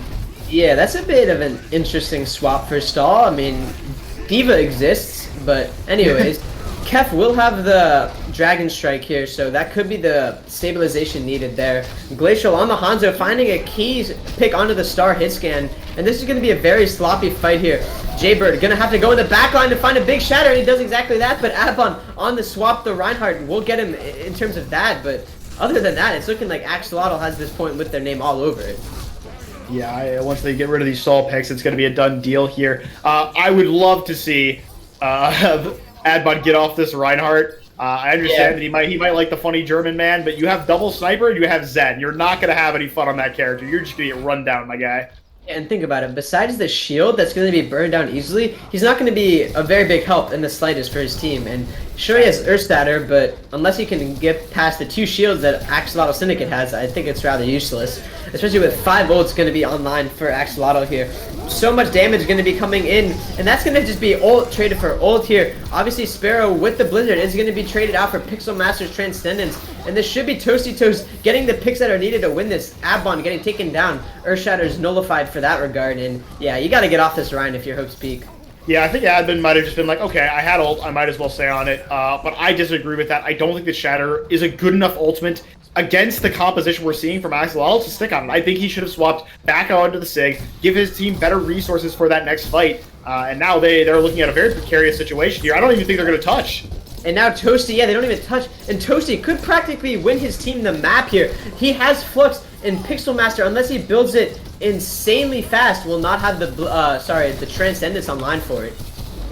Yeah, this is definitely not looking good, and they're still pushing their aggression. Actually, no one's on Kari now. All 6 of them are pushed up to get more and more kills. It does seem like they finally realized that, and Kurt will go back, but the pick's still going the way of Axolotl. They are in firm control of this map right now. Yeah, it's going to be last fight scenario here for Host Peak when it's all said and done. They will have the Dragon Strike, but other than that, it's just going to be looking very, very grim for them. Especially just like I said, they're going to have both tank ults and their own Dragon Strike on Axolotl Syndicate's side. So we have to be looking at Toasty here. He has to pull the trigger very early if he wants to win this fight right now. The Dragon Strike will split off the team for the time being. That finds 2 in the back. That's a decent ult. Will force out the Immortality Field for his team's DPS to sort of capitalize off of that. He will get traded in his efforts, but it's still definitely winnable. And Glacial recognize that. The boot from Kurt LeBurn. He's been so clutch with these, finding 2 with that. And wow, that's going to be 2-1 in favor of Axolotl, unless Kef just touches point, which he's not able to. Not happening. Nope, that's going to be Axolotl taking this one and making a statement. There is a period after the 2-1 there. That is Axolotl. Wow, that is a very, very fast Rialto cap right there. Got to give credit where credit's due. They played that very, very well. And I think really it just came down to the weird comp decisions there from Hope's Peak. This is a great play. I just want to point this out. You mentioned the boop there. Huge. Absolutely massive. But we got to talk more about exactly what made this composition able to beat Hope's Peaks. And the reason for it, in my opinion, is they were on a composition that requires them to be playing so many different angles and requires them to be very survivable, be away from Axolotl. And as soon as you get a Reinhardt on that composition, you really are struggling. You're basically just giving ult charge to the enemy team if you're playing Reinhardt with that, because your snipers can't help you out in the front line. Your Zen can't help you out in the front line. Your Orisa really doesn't want to help you out in the front line, but she will if she has to. And Bap can only give you like heals to an extent, right? You don't really want to be using Ifield in that comp for a Reinhardt. So I really just felt like after they lost first point there, they really shot themselves in the foot with that Rein pick, and they ended up giving up second point before they were even able to take another fight on the Sigma. Yeah, honestly, that was just sort of a comp difference. I think it was definitely like very, very clustered. Each team had their moments of just like absolute madness, winning fights that they probably shouldn't have. But second Advon swap to that Rein to stall instead of like literally any other tank, it was looking really, really in favor of Axolotl. And I got to give them credit. They definitely pushed the aggression very quickly and realized that they had the definitely upper hand in that regard. So Axolotl really playing well this match. I'm impressed with their play so far. Yeah, curious to know what our next matchup will be. Obviously, we have to go to 2CP here, which is by far the worst game mode in this game. I'm sure we can agree on that, at least. Yep. There's a reason 2 of the maps are banned. It's because this game mode's bad, the maps are bad, no one enjoys this game mode, but, we still have to play it. And hopefully we get to see Hanamura. It is the only good map. I'm not even sure if that's in our map pool. It's not going to be Hanamura. It's going to be Volskaya, and that makes me a little bit sad. Yeah, Volskaya for Hope's Peak, and like I said, that's definitely going to be for the sort of DPS carrying. For the most part, I definitely think they have the potential for that. We could even see the double bubble that Pongo was talking about earlier. I know this is one of the best maps for that, getting Zarya early energy and rotating in with that. I'm not sure if Adbon's feeling the Zarya today, if he wants to stay on the Diva, but I'm definitely thinking some dive compositions, maybe for even both teams here, potentially. Yeah, no, I do like this map pick from Hope's Peak. And the reason for it is because Brawl is not really that good here. You can force it if you really want to, which, Axolotl might. But because of those parallel high grounds on first point, compositions that can play split like Double Shield, or a composition that can easily access those high grounds like Dive, is so strong on defense. The Sigma Ball composition, I think, is one of the best. This is probably one of its best maps across the board. I'm sure you agree with me there. The ability to have that ball and the tracer in the backline while you have an Ashe, and a Zen, and a Sigma set up on that high ground on different high grounds makes it so hard for any composition that wants to group up to deal with all of those threats. And I think that Hope's Peak understands that and picks this map specifically to counterpick the Brawl that we're seeing from Axolotl. Yeah, like you said, it definitely can be run, but you're going to run into the issue on second point, or even first as well, just sort of getting hard spammed out before you can even enter. Now, it looks like Hope's Peak is going to be attacking again, so honestly, you could see the Reinhardt comp on the defense, but that should be easily countered if Hope's Peak plays it well, just playing for different angles of spam there. But other than that, I think Axolotl is going to have to sort of go out of their comfort zone potentially and maybe swap up their comps, because I agree, it'll definitely be tough here. For the side of Axolotl if they keep running the Reinhardt comps. Yeah, no, I do want to point out, it's not like Axolotl are Brawl one tricks. They did pull out the, a bit of the 6-man on Ilios, but I don't know, it didn't really, it wasn't as good as Hope's Peak. We talked about it a lot on Ruins, how Hope's Peak force them to go back onto their Brawl comfort picks. 6-man, I think, is okay here. I don't think it's the best thing to run, but because you have the mobility, you're less susceptible to a lot of different angles, because if you're getting poked out, if you're getting harassed, you can always use your mobility or your intangibility cooldowns, if you're Moira or Reaper, to get away from that. And it does look like we will be seeing a form of the 6-man, but it will be coming out of Hope's Peak. On their attack here, they're going to opt for the Sombra Tracer version of that 6-man comp. Yeah, definitely going to be not what I expected from Hope's Peak. I definitely thought they would maybe run the Ashe Echo, which I think could be really strong for them. Obviously, Geode back in, definitely going to be wanting to play the Lucio on his half. And then you see finally the double bubble. So I'm glad Axolotl is switching up their comfort zone. Or maybe this isn't their comfort zone. Who knows? We haven't seen this comp from them yet. So this could potentially be what they want. And it's definitely going to be interesting to see how they run this here. Obviously, it's going to be spam versus hard brawl. So it's going to be definitely interesting to watch. Yeah, no, and I do like this position we're seeing here from Sport. Sport and Kurtler are up here early. And it looks like they're going to take the aggressive position. They want to be looking for these antes in the choke. I really like this hold here that we're seeing right now. Yeah, early energy will be in favor of Toasty Toast here. Jaybird doing great work of that. And it's sort of just going to be up to the DPS on Hope's Peak getting into the backline. Look at Flawless, already in the back. That should not be where he wants to be. And they should be able to pick him off. No, he will live just barely. And they're just sort of going to have to stabilize right now. Pixel Master will be getting the ult charge, so he's definitely going to like that. Look at Snipes in the backline, though. He should be able to get traded here by Glacial. That's exactly what happens. Mispositioning there should open up this point wide for Axolotl. But look at Toasty just getting absolutely caught out. What are you doing there? I don't know, but he's going to get picked off for it. And that should be Pixel Master going aggressive because he's going to have Ko early here. Yeah, this one actually looks like I thought this was going to go the way of Axolotl here. You know, they had the still could, yeah. And it still could. They're investing the nano now. Jaybird on point, but he doesn't have any of his DPS with him. He can't get any follow-up on these kills. Gonna have to go back for the peel onto the anti-Winston here. I really like that nano there. Yeah, no, I think it's good, but I don't know if it is going to be enough here. Yeah, the Primal especially should with be the Primal in the back line. Sparrow will get picked off because of that. Flawless really, really nice. And yeah, that remake should just be all she wrote. Almost looking like they could have turned that fight there, but Hope's Peak just barely recontesting here. And it could be winnable for Hope's Peak. Yeah, especially with the Coalescence. That should be all she wrote there.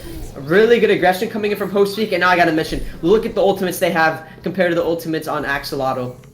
Yeah, but you know, something we got to point out, none of those ultimates are extremely good at comboing with each other. They are all good ultimates individually, especially that EMP, but without that coalescence, it's going to be hard. They're all going to have to make good individual plays with them if they want to be able to take down, or take this fight, I should say. They have to be aware of Toasty Toast grabs. Gio's going to have the beat for it, but if it's big enough, the beat won't matter. Yeah, it's really going to be up to Kurt LeBurt with the rally, though, I think. All these ultimates that they can aggress with on the side of Hope's Peak could be countered really easily. 3-man EMP in the back, that is a really good go button, and that's going to be the support line cut. Oh, Gio with the late beat. Pixel Master will get traded because of that. That might actually be really, really beneficial if you are Axolotl.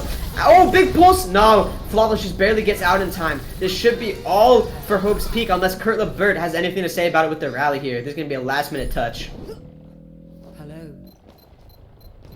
And you see Toasty just barely touching on the Wrecking Ball. Kurt LeBurt doing so much damage with the Rallying Brig. Always a trouble to deal with. And Sparrow on the Bastion pick, dropping onto the point. He does not give a damn. He takes down Flawless instantly. Flawless was in his primal, mind you, and he took him down in less than 2 seconds. And that should finally be the pick that they needed on the side of Axolotl, especially because Spork almost has this nano online. Advon flying onto the point in absolute desperation. Sleep Dart coming out into the backline on Snipes. That might be able to trade him as well. Yep, that should finally be it for this very aggressive fight from both parties. Yeah, the Bastion swap there. A very risky one, but they're able to make it work. Get the pick there onto the Primal Winston, like you said, and you know that one is going to be a one fight here for Axolotl, but a lot of point progress there for the members of Hope's Peak. They're definitely going to like that one. They only need one more tick now, so they really only need one fight. There will be no more 2 CP moments. If they can get a clean fight here, they'll be able to take this map. Yeah, or this round, I should say, yeah. not the map. Yeah, this is what you want, definitely. If you are... Oh, that's a really early nano. You just got to get out and live. That's a huge anti-nade, though. Wow, Spork just did so much. You see, like... I don't know what Hope Peak is doing right there. You see the nano engage coming out very early. You just got to get out and play for your next fight there. That's not something you want to do staying on that high ground. And Axolotl does a really good job of capitalizing off of that nano engage. Yeah, no, that was a very aggressive, I would say, nano there. I do like it, though. I do like trying to stuff with the double bubble in that like upper left area. But a nice boot from Geode makes it so that Jaybird cannot get onto that high ground. And that one is going to have to be a weird fight for them, but they are able to make it work. Good adjustment there from the members of Axolotl. Yeah, now this is what Hope Peak wants. You have pretty much 5 ults online. You have the EMP combo that you could use in the backline, and they don't have any support ults on Axolotl to deal with it. And look at how much damage they're going to be inputting. Geode is going to get picked off in the backline, though. That's really, really bad for Hope's Peak. Over-aggressing is not what you want to do, especially on 2 CP here. And Kef somehow gets picked off by a monkey. How are these picks happening right now? Anyways, it's definitely in favor of Axolotl. Yeah, that's just a clean wipe for them. While you're asking how it happened, allow me to tell you the 2 picks there that meant the most for the side of Axolotl were on to Adbon and Geo. Geo so close to that beat, and once he dies, they're not able to sustain very much. And then once you lose that Diva as well, there's no peel for your backline, and that just means Glacial gets to have his way in the backline of Hope's Peak, finds the picks, and they're able to stabilize. Yeah, and these ult cycles are absolutely huge for Axolotl Syndicate. They have both support ults online again, and Geode is the only one with that. And look at this early aggression hit coming in from Jaybird. Beat drop will be traded for Rally here. Both ults going to be coming online for both parties. Snipes gets the pick on a Jaybird. That could be the opening sign. Toasty, he gets the pick on the Moira with the slam. That's the absolute essential pick there, as only one support will be online for Hope's Peak, and it's just a mere Lucio. The Nano Electric Cowboy could be able to open this point up as well. The High Noon combo with that will take down the Adbon mech. And wow, this is just absolutely clinical from the side of Axolotl. Sparrow just popping off on this Kree, and I don't blame him. He got the Nano. He's feeling himself right now. And only 1 minute left, and it's looking really, really good for Axolotl now. Yeah, I know they're looking like they will be able to hold this map here, but they gotta deal with this EMP now. No ultimates available for them. Toasty's close to the mines, only really needs one good roll through or pile drive to get it. But it's probably not going to come online by the time Kef gets that EMP. And now we're going to see a almost brawl composition come out now. They are going to keep the DPS on their current characters, so they want the ults, but they're going to use a roster that wants more point presence. Yeah, I'm not a big fan of this, especially the Zarya. EMP will take out the tanks here. That actually is pretty good. And the pulse bomb is just the cherry on top of that push. And that's not going to be what you want if you're Axolotl, because there's still going to be time left if they cap this right now. Yeah, that's going to be time left in the bank. What an aggressive push, especially with the pulse bomb from Snipes. Absolutely massive. Yeah, a bit of a dual threat there. Kef takes out your tank, Snipes takes out your backline, and that's exactly what the doctor wrote. For Hope's Peak there, they're complete the map. What a good hold there from Axolotl. You know, they kind of, losing first point after, I would say first fight, but that was like 3 fights that was like presented as one because of how long it took. So, I don't know, they lost first point very sloppily, I would say. And then they were able to readjust, make the adjustments on defense, and they're able to hold for a pretty decent amount of time here. They get it under a minute, which is good, because now if they don't complete with time, they still get overtime rounds. So that's a very important thing. Obviously, like you said, you would want to stop them from getting any time on the clock, because then if you complete with a minute, the opponent doesn't have any overtime rounds, but I think this is still a good compromise, right? It's still good enough if you're Axolotl. Yeah, it's definitely not over in any means, especially because Axolotl has been seen to sort of come out of nowhere and pop off in the random moments when they need to the most.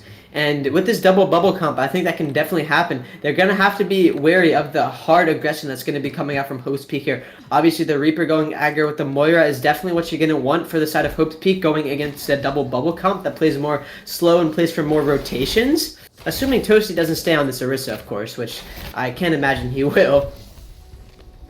Yeah, no, I can't imagine that quite either. That'd be a very creative composition to run. Oh, Kef, look where Kef is. Oh, yeah, Kef. Really going aggressive here for EMP charge. But yeah, like I said, if Hope's Peak can sort of cut off their rotation, which is exactly what they're trying to do right now, that could cause chaos. And yeah, look, like the Reaper already in, taking out the Echo. You got to be really, really careful with this double bubble comp against a hard 6-man dive. And if they aren't, things like this are going to happen. Just absolute madness. They could actually get a tick unless Geode gets back quick enough, which I think he will. Yep. Thankfully, they get back in time to avoid the tick being surrendered, but overall, perfect aggression. That was textbook from Hope's Peak.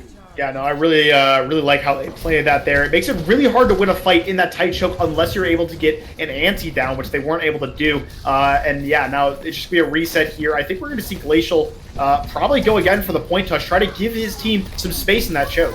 Yeah, the Zarya being hacked up by Kef. No bubbles online because of that. Snipes will get sort of stunned by the Brig, but it's not going to matter here. Coalescence will be online very, very early for Pixelmaster. That could be an aggressive symbol there. The tanks are dropping dangerously low there, and Snipes somehow gets picked off by the Echo, which could just end up being the perfect pick that Axolotl needed. Especially with Jaybird going aggro. Don't get booped off the map, bro. He does not, thankfully. And this is going to be sort of hard stabilization needed for Hope's Peak, and that's exactly what they're going to try to do. But with both supportals being online, I'm going to find that hard to happen, especially with Axolotl just going balls to the wall with this rally. And unless this bomb just kills everyone, which it's not looking like it will. Yeah, Axolotl's dominating this point right now.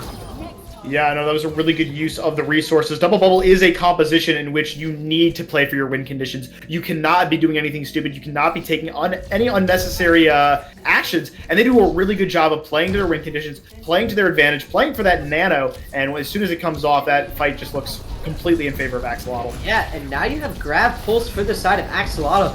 Unless one of those gets eaten, which it very well could, but that could be a very, very big win condition for them here.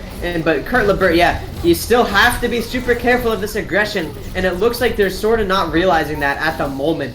And Glacial using the pulse bomb, it's going to suck there because that's not going to have the combo online for next fight then.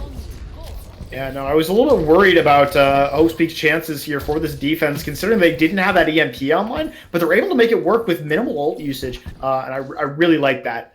Because now they're going to be able to stabilize. They've got their beat. They've got their Death Blossom. They're close to a Coalescence, right? A lot of ults now available, but not that grab pulse combo you were talking about. Unfortunately, Glacial used it, wasn't able to find good enough value on it, and so now they're going to have to find a different way to make the grab a win condition. Yeah, there should be a lot of fights in a row for Hope's Peak to win unless they mess up. The copy could be a very aggressive symbol of the attack here, but look at that. Look at Snipes in the backline. Gonna have to use the grab there if you are Axolotl, but that's not really gonna be what you want. You're not really in right now. You're sort of using these ults to stabilize rather than to push, and that's not what you want to do with this composition. And Pixelmaster realizing this is gonna go even more aggressive with the Coalescence. So unless Kurt Lebert stabilizes heavily with this Brig ult, it should be in favor of Hope's Peak at the moment. That pulse bomb's pretty big though. Yeah, no Kurt EMP now. Lebert though. Kurt Lebert is in the middle of the point as the Brig. That's a very risky play. And 2 melee kills for Hope's Peak. They're absolutely brawling on this point, no pun intended. And they will be able to hold this with no tick surrendered. And I was a little worried about their chances there as soon as that pick came in on the calf, because, you know, now that that EMP is gone, there's a possibility that they're able to win it there. But no, they are not able to find what they need, and now they have to go into this Hope's Peak defense against Kef's EMP. They do not have a defensive ult. One of the downsides of Double Bubble is that you do not get to have one of those panic buttons. You don't get that trans, you don't get that beat. And it just makes it really, really hard to win fights against a composition that's going to have something like an EMP or a Flux or anything really, really solid. Yeah, unless this EMP gets negated somehow, that should just be the fight win. And that's going to find 2. Toasty will not have any more armor left because of it. Really, really good heals, though, keeping him up and alive. So the EMP is negated for the most part here. Oh, but Sport gets killed by the Pulse Bomb. That's the perfect pick from Snipes, and he will find his counterpart there. Snipes carrying that fight. And now, look at those supportals online for Hope's Peak. There should, like I said, be so many more fights to go, and they should be heavily favored in all of them right now. Yeah, the cycling of the ults is just impeccable right now from Hope's Peak, and they're really setting up a good defense here. We still have 2 minutes and 20 seconds remaining, though. That's something important to note. You know, Axolotl has plenty of time to buy their resources, and make something work. But they don't have all day. They've got to make something work eventually. They do have a grab pulse online, though, so there is the possibility that they're able to win off that. Yeah, and the thing they're trying to make work now is the Rhine comp with a BAP, so definitely going to be able to absorb the dive a bit better, especially with this rally here. But the Co has something to say about that. So many ults being traded, the grab will find Flawless, so if they can pick him off, no, they're not going to be able to. The Primal is going to be used at least, though, and he's already super low. The stabilizing high noon could be exactly what they need, especially with the main tank for Hope's Peak being taken down. Jaybird popping off with this aggression here. This is exactly what you want, and there's nobody on the side of Axolotl that's even slightly low. This should just be a clean wipe here, unless anyone can get a desperation touch for Hope's Peak. Snipes does have the pulse bomb, which could turn the tides. He's been so massive with it before, but he doesn't touch! He doesn't touch! Oh, they almost had EMP as well. That's absolutely tragic. There's no other way I can say it. That is just absolutely tragic. Still a very good fight there. You mentioned the high noon there to stabilize, and I think that is pretty much what won him that, right? Obviously, there were other factors, but I think that high noon was so good because it completely negates any aggression, and it allows the tanks like Jaybird and Toasty Toast to just completely run down their opponents. And that aggression is what gives them the kills. It gets them so much space. It gets them so much free kills, and that's why they're able to cap the point there. Yeah, honestly, really, really good swap, I think. The Reinhardt was able to absorb the dive a lot better than a Monkey, and now we're going to be seeing a Torb coming out for the side of Axolotl, which I think is interesting because there's only a minute left, so that could be a very good swap to sort of throw a screw into the side of Hope's Peak. They were probably not expecting this. Yeah, well, we mentioned this on map 1 too. This is a counter comp to the six-man composition. Obviously, the other six-man has Reaper, but I think the Torb still counters the Tracer. I think everyone would agree with me on that. Overload, the turret, still very effective against that flanker. So I definitely think this is a good play here from Axolotl. I like that they saved it for their second defense rather than using it on their first. And I think they have the potential here to full hold. There's only a minute left, and it's going to come down to, in my opinion, how quickly Kef can get that EMP. Yeah, it's really up to the DPS, like you said, and Pixel Master with the Coalescence here. Sparrow, look at him on the high ground. Oh, wait, holy, Flawless just barely gets killed there. Sparrow is 1 HP. That was almost a perfect play from Hope's Peak, realizing that Sparrow's out of position, but luckily he gets healed just in time. And now already half the clock is going to be down. Flawless swapping early there. Yeah, Kef. Not really sure what he's looking for. I thought he was going to go hack the Mega, but very, very behind on that EMP charge. They will not be able to get one, and yeah, they will be going onto a full brawl now. They recognize that the win condition of the EMP is not going to be reached, and so they're going for a composition they feel can beat this counter comp. Yeah, I think that the Torb is definitely better here than the Sombra. Like you said, there's only a minute left, and unless he builds EMP in lightning speed, it's going to be pretty useless. Oh, the flashbang from Snipes will force the Immortality Field. The Immortality Field, though, on Pixel Master's side gets taken out early, and that's going to be Flawless taken down. Jared forced to touch here, and the clutch turret kill will absolutely dominate the side of Hope's Peak. No ticks being taken down. The Torb pick is absolutely popping, and wow, no ticks. Winner draw scenario here for Axolotl to potentially win this series. Yeah, no, I do want to point out, though, right? Obviously, the ball is in Axolotl's court right now. They have the ability to win the series right now with a single tick here. But there is almost nothing in Overwatch more booming than having such an easy win condition and not being able to reach it. That is a prime position for the blame game to start up. That is a prime position for Mentals to go straight down the drain. And I really think that if Hope's Peak can get a hold here and they can full hold as well, I think they can really get back into this series. Yeah, it's definitely going to be possible. It's definitely like not one for sure. As you see, nobody on the side of Hope's Peak has selected a character. So they're definitely in the thought process right now. Obviously, oh, double bubble. Okay, so Geode will actually swap off of Lucio. That's how you know they're in desperation. You didn't have to do him like that. Nah, it's. I'm sure he'd agree with me. But regardless, he's on the Mercy now. So yeah, this is the comp that I thought Hope's Peak would eventually play on this map. Definitely hard pocket DPS and sort of let them carry. So I think this is a decent comp against what Axolotl's running. The only thing you have to be worried about is getting hard run over. If you play your positioning right, this comp should be in favor, and Hope's Peak could get this draw going right here. Yeah, you can tell the composition from Axolotl is expecting that six-man that we saw in their first defense. They're on the counter comp here, so I think the double bubble could really have potential to catch them off guard. Yeah, there's only 2 minutes. Yeah, obviously, really quickly, Sparrow is going to be swapping onto the Mei. I really like that, realizing that the Torb might not be what they want. I think actually the whole team is going to swap. Yeah, so this will at least, if you're Hope's Peak, get like 30 seconds off the clock just by being you, so that's cool. But now we get the counter swap. The Brig instead of the Mercy, so DPS pocket will be in favor of Hope's Peak there, which could be interesting, and ult advantage as well, just slightly. Jaybird in early here, might be able to get some sort of cleave. Will get taken down quickly there, having to force up. Geode gets picked very early by Kurtla Bird. The Brig doing wonders for them here. The pick on the Spork will be huge, but I don't think it will matter here. So much aggression being in favor of Axolotl, and this might just be Hope's Peak losing the series. What an aggressive dive, working wonders for them, and Jared getting picked off very, very quickly there. What a beautiful, beautiful execution by Axolotl.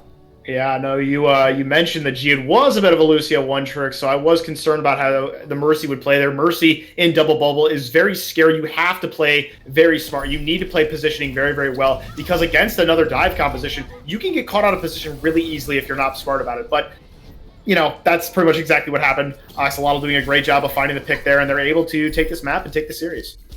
Yeah, I got to give a major shout out to Axolotl. This whole series being really easily adaptable. They didn't really stick to one comp, which I really, really like. If you're going to want to be a top team in the top division, you're going to have to be super flexible and super able to be quick on your feet. Look at that swap that they did. Immediately recognizing what could easily counter what Hope's Peak was running and was able to sort of pick them off because of that. So I got to shout out Axolotl. They really, really impressed me today with their flexibility. Yeah, and I guess. Uh, Yeah. I kind of want to interview Kurt LeBert. I think he did really, really good on both Lucio and the Brig. All right, let's get him in here. That's really sad. Then we can get Jaybird then. I think Jaybird did good on the main tank. Jaybird definitely popped. Jaybird or Glacial, I'd say. Yeah, Jaybird, Glacial, or Kurt LeBert for sure. I think all of them did really, really good.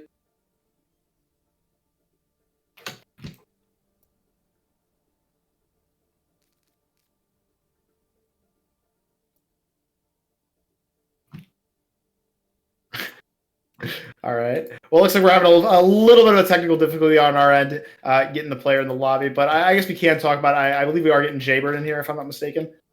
Yep. And Jaybird, obviously, a very dominant force this entire game here. I definitely didn't talk about him enough. I was talking about more macro concepts focused on specific players, but a main tank is a very important role in Overwatch for a lot of reasons. I don't have time to name all of them, but when you have a solid main tank, it just makes the game that much easier. When you don't have to worry about whether or not your main tank is able to beat their counterpart, you have so many more opportunities opened up for you. And I think Jaybird definitely deserves this interview and deserves a big shout out for how this game went. And what is up, Jaybird? Congrats on your win. I believe this is your first win in League Zero, correct? Yeah. This is my first season in League Zero. Yeah, well, welcome to League Zero and welcome for your first win. That was a really, really dominant performance by you guys at Axolotl, so congratulations on that. Thank you. All right, I guess I'll start off with questions here. I gotta ask, you don't have to tell me if you don't want to give out the information, but who is your shot caller? Because whoever was calling the shots for you guys today clearly knew what they were doing. You guys had so many really, really good decisions, really, really good plays that won you maps and won you fights. And I gotta ask, shout them out for me. Who are they? Well, we have a lot of shot callers, everyone calls, but usually it's just me as the main shot caller. But whenever I die, it's the team itself. Everyone calls. Gotcha. So we echo calls. And that definitely makes sense. Usually the main tank is the one stepping up, sort of leading the team, making the plans with the ults, and sort of directing the team onto where you're going to path. So definitely main tank really important there, and I think you did a great job today. And now the other question I would ask is, how much sort of preparation did you have for this match? Because it really seemed like you guys always had a sort of composition that you knew would be better against Hope's Peak, and you knew that would counter them. I saw in Volskaya there, you immediately swapped to the double bubble instead of staying on the May Creed brawl. So I really liked how you guys were really quick on your feet and swapping with your compositions. Yeah, we had a lot of different scrims where we had different teams playing different kind of compositions. So we were figuring out comps for any comp we played against. So we always had the upper hand.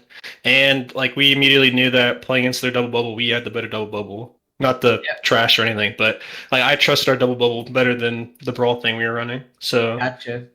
Oh, I did want to ask about the brawl. You guys ran that the comp with the Torb there for quite some time. So I have to ask. Was that a planned counter comp there to the 6-man? Yes, it is. But we usually run it on. Yeah, we usually run it against 6-man on the control maps, but we can also run it on obviously every map, as you can see with the Volskaya. Yeah, well, definitely worked really, really well. So congratulations for that. And I guess my last sort of question would be, how confident are you after this match? And obviously, there's only 4 teams this season, so you guys are sort of going to get to know each other and be very personal with each other because you're going to be playing each other a lot. So in terms of the other teams in this league, where would you sort of put yourself if you have a sort of reasoning for that? I put ourselves up there at the top with probably Powerhouse. We've been scrimming Goofy Goobers a lot, and we've been doing pretty well against them. And we only scrimmed Powerhouse once, and it was pretty, let's just say our team wasn't doing too well because a lot of us were not really there playing well. But I think when we play them, it'll be a pretty good game. Yep. I definitely think you guys proved your worth today, so congratulations. And unless you have any more questions, Misfit, that's all from me. Oh, no, I just wanted to congratulate you guys. Excellent win tonight. Definitely a well-deserved win. Congratulations on your performance tonight. I thought you played very, very well, and I wish you guys the best moving forward. Yep, thank you. It was a good team one year. Thank you. All right, well, that's gonna do it for the interview with Jaybird. So really appreciate him coming in for that. And overall, I think that was a great match to watch. Really good performance from both teams, but Axolotl just coming out on top with their impressive performance and flexibility. So they're going to be going in 1-0 with a very strong win for the start of the season. Yeah, no, and I definitely think Hope's Peak isn't completely out of it yet. You know, they obviously weren't able to take the win today, but I think they had some really good moments. You know, they a lot of these maps were very, very close. Did go the way of Axolotl, but I think, you know, if you're Hope's Peak, you have things to work with, and you should know after this match what your big things to work on are, and I think they will be able to work on that and come back as a stronger team. Yeah, I think Hope's Peak can definitely come back, like you said. So it's definitely not just the fall of Hope's Peak yet. So keep hoping, I would say, and go next, because it's only the first season of first game of the season. So you still got time, but definitely shout out to Axolotl for the impressive performance today. Yeah, I think that just about does it for the broadcast. So thank you very much for joining me, Clear. I had an excellent time broadcast with you. Thank you to Pendy for producing. Did a great job as well. And thank you to you guys who all came out and supported League Zero. Please continue to do so. We've got more matches going on next week as well. But yeah, that should be it for us. Yep. Thank you guys for coming out. That was week 1 of Advanced. Obviously, Axolotl taking the 3-1 victory against Hope's Peak. So definitely make sure to tune back in next week for more exciting matches. And we'll see you then, hopefully. This has been Clear and Misfit, and thank you guys for watching.